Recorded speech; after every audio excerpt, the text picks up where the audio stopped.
नमस्कार सबको, सलाम लाल सलाम। क्योंकि थोड़ा सा देर इसलिए हुआ क्योंकि हमारा मुंबई के अंदर जियो नेटवर्क का थोड़ा सा समस्या है। पता नहीं पूरी देश के अंदर है क्या, पता नहीं। अंबानी साहब का नेटवर्क है जो सीयूजी रेलवे के चल नहीं रहा है, तो देरी से आया, उसके लिए क्षमापण।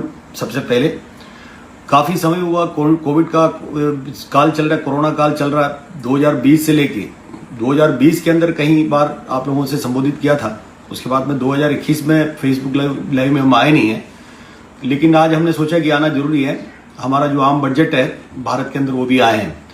मैं आपके सामने इसलिए आया क्योंकि हमारे रेल कर्मचारी हैं, बाकी जो आम गरीब लोग हैं इनको ये समझ में आना चाहिए हमारा जो बजट आया तो उसके अंदर हमारे कर्मचारियों के लिए क्या मिला। मैं आपको बताऊंगा कि मैं हर बजट के अंदर जो कर्मचारी हैं खास करके वो ये सोचता रहता कि मेरा इनकम टैक्स स्लैब का क्या होगा। इस समय बिल्कुल उसको हाथ लगाने के काम नहीं किए। तो मुझे ऐसा लगता है कि हमारा जो यूनियन की लड़ाई में हमारा जो फेडरेशन के योगदान है, जितने भी करके हमारा थोड़ा सा डीए बढ़ रहा है, थोड़ा सा तंगे में जो बढ़ोतरी मिल रहा है, मुझे लगता है कि इनकम टैक्स के अंदर कट के जा रहा है। तो ये मैं बोलना जरूरी है, इसलिए मैं आप लोगों को बोल रहा हूँ। मैं उसको अंदर राजनीति करना ठीक नहीं, इसलिए मैं ज्यादा विषयों में उसके लंबा चौड़ा उसमें जाना नहीं चाहता। लेकिन आप लोगों को ये भी कहना जरूरी है भाई, इस बजट के अंदर ये खुशी की बात है क्योंकि हमारा जो आदरणीय वित्त मंत्री है, इन्होंने पूरे भाषण के अंदर करीब करीब 1.25 घंटे के अंदर उन्होंने जो पार्लियामेंट के अंदर रखने का काम किया। किसी कारण से इन्होंने भारत रेल को निजीकरण निगमीकरण करने का कहीं बात की नहीं। ये खुशी की बात है, लेकिन होगा कि नहीं होगा हमें पता नहीं। पीछे के रास्ते पे क्या चल रहा है हमें नहीं पता। दूसरी एक चीज हमने देखा गया तो 400 वंदे भारत एक्सप्रेस, बहुत सारी चीज उन्होंने कहा। पहले आपको मालूम है कि 2017 के पहले रेल की बजट अलग हुआ करता था, उसके बाद में दोनों बजट मर्ज करने का काम किए। मर्ज करने के बाद जो रेल की बात आता मुझे 2 मिनट या 3 मिनट में सारे समस्या खत्म हो जाता, तो उसके अंदर समझ में नहीं आता एक्चुअल में क्या है क्या नहीं है। लेकिन अखबारों के जरिए, क्योंकि बजट हमने पढ़े नहीं, लेकिन अखबारों के जरिए टीवी के जरिए हमने देखा गया 400 वंदे भारत एक्सप्रेस आने वाली 3 साल के अंदर हमारे लोग बनाया जाएगा, हमारा रेल बनाया जाएगा। तो ये बहुत अच्छी बात है। लेकिन एक जैसे ही देखा तो मुझे ऐसा लगा कि हमारा 2017-2018 के अंदर जो वंदे भारत एक्सप्रेस की जो गाड़ी है आईसीएफ चेन्नई के अंदर जो लगाने का बनाने का काम किया था, उसके रेल मंत्री सहित पूरी सरकार के, पूरी रेल के, पूरी दुनिया के सारे लोगों ने उसका तरफदारी करने के काम किए। लेकिन बाद में अचानक आज तक उस गाड़ी का पिछले साल तक सारे के सारे बंद रहा। उसको बनाने वाला हमने सुना कि अखबार के जरिए ये भी देखा कि जो अधिकारी है उसकी फ्रंट लाइन में रह के जो बनाने के काम किए, तो उनको कहीं विजिलेंस की कोशिश करके भी साइड में रखने के काम किए। हमें पता नहीं क्या है, लेकिन हमारे रेल कर्मचारियों के लिए खुशी है। अगर रेल कर्मचारियों के लिए, रेल कर्मचारियों से, हमसे ही, भारत रेल के कर्मचारियों से, अधिकारियों से अगर ये वंदे भारत एक्सप्रेस अगर 400 बनाया जाएगा, बिल्कुल बहुत बड़ी बात है। और रेल के कर्मचारी तो कोरोना काल में काम किए तो इतनी सराहनीय है, तो उसके कहने के लिए कोई शब्द नहीं है किस तरीके से काम किए। तो बिल्कुल रेल के कर्मचारी सक्षम है करने के लिए, लेकिन सरकार के समर्थन की जरूरत है। मैं ये सब छोड़ के अलग भी कुछ बात करना चाहता हूं, क्योंकि इसके पहले बहुत सारे बातें हम बीच बीच में करते रहे। हमारा जो मान्यता का जो चुनाव है, यूनियन की मान्यता का चुनाव अभी तक हुए नहीं। 2019 से कहा कि अभी होगा अभी होगा। पीयूष गोयल जी जब मंत्री थे हर 3 महीने में बोलता था कि अभी होगा अभी होगा। 20 गए, 21 गए, 22 आ गए, पता नहीं कब होने वाला है। हमको ऐसा लगता है कि चुनाव होना जरूरी है। क्यों नहीं होना चाहिए? चुनाव कराना चाहिए सरकार। हम लोग रेडी हैं। हम लोग भारत रेल का, जहां तक फेडरेशन के सवाल है, जहां तक हमारे लाल झंडे की यूनियन की सवाल है, हम लोग तो बिल्कुल तैयार है। चुनाव कर देना चाहिए, इसमें कोई सवाल नहीं। कब होगा क्या होगा हमें पता नहीं। दूसरा एक इश्यू था न्यू पेंशन स्कीम। हमारा जो लोग एक 2004 के बाद में जितने भी भारत रेल के अंदर लगे हैं, तो क्यों भाई इनको ओल्ड पेंशन स्कीम होना चाहिए। हमारा एक फेडरेशन का एक मांग है। यूपीए के सरकार के समय में भी, एनडीए के सरकार का, इसके पहले की भी जो सरकार, अब अभी की भी सरकार, जेटली साहब जब वित्त मंत्री था तब भी, आज निर्मला सीतारामन जी जब वित्त मंत्री है तब भी इस बात को लगातार उठाने के काम किए। लेकिन कहीं ना कहीं जो पूर्ण रूप से जो मामला है तो उसको सोल्व होने के काम नहीं हुए। फेडरेशन ने कुछ फैसला, हमारा महामंत्री जी ने पूरी जोन सेक्रेटरी से बात करके कहा था भाई हम पार्लियामेंट के सामने भी जाने का काम होगा, लेकिन कोविड के चक्कर में जाने को नहीं मिल रहा।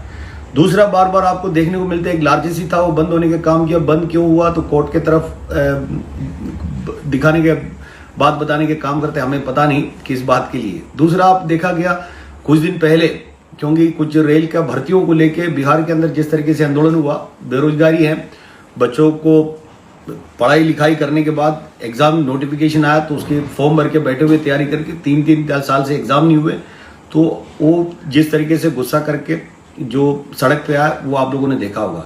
तो रेल के अंदर जितनी वैकेंसी वो भी भरने की जरूरत है, तेजी से भरने की जरूरत है। सेफ्टी कैटेगरी के अंदर भी इतनी वैकेंसी है तो इसको भरने की जरूरत है, क्योंकि हमारे रेल के अंदर भी किसी की कोई ट्रैकमैन की ट्रांसफर की बात होगा, कोई पोंचमैन की ट्रांसफर की बात होगा, क्या किसी भी विभाग के अंदर काम करने वाला, सिर्फ लोको रनिंग छोड़ के किसी भी विभाग के अंदर काम करने वाले की ट्रांसफर होगा तो 10% के ऊपर वैकेंसी है, उसको किया नहीं जाता, क्योंकि वैकेंसी है। प्रशासन खुद ही कह रहा है कि 10% के ऊपर वैकेंसी है, ये भरना चाहिए, हमारे बेरोजगार लोगों को नौकरी मिलेगा।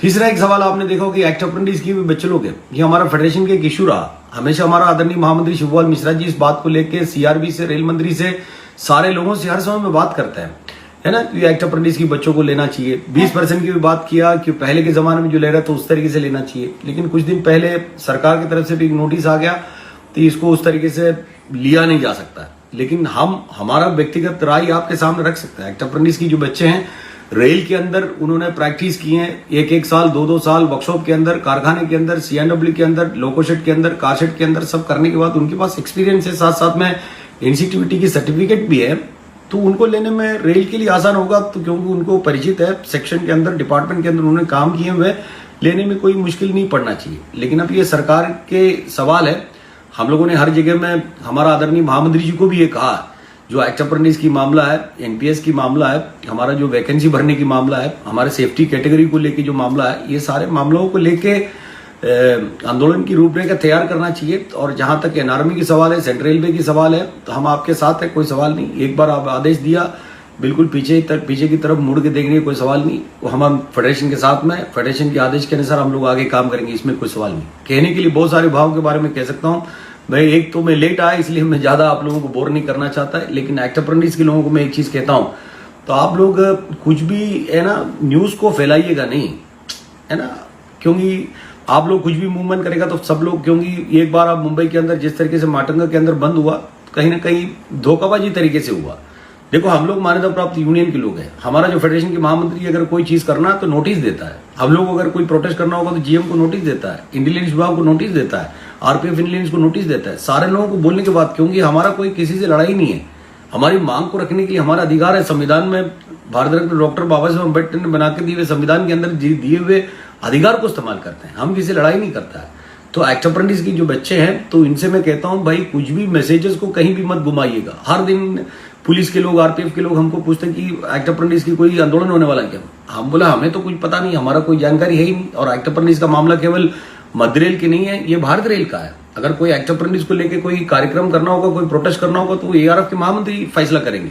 और हम खुशी के साथ में कह सकता हूं, मध्य रेल ऐसी एक रेल है जो भारत रेल के अंदर करीब 2015 तक का एक्ट अप्रेंटिस किए हुए बच्चों को भर्ती करने का काम एसके सूद साहब जीएम थे, तब हम लोगों ने करा के लेने के काम किए।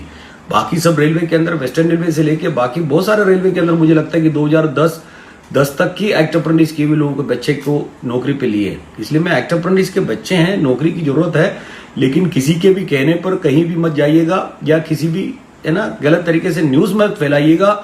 हम लोग फेडरेशन उसी के अंदर काम कर रहा है, तो फेडरेशन फैसला करेंगे आपस में बात करके। कहीं आंदोलनात्मक तरीके से कहीं जाना होगा तो नोटिस दे के बाकायदा उसके अंदर आप लोगों के हित में, गरीब हमारा जो हित में काम करने का काम करेंगे, ये भी मैं कहता हूं।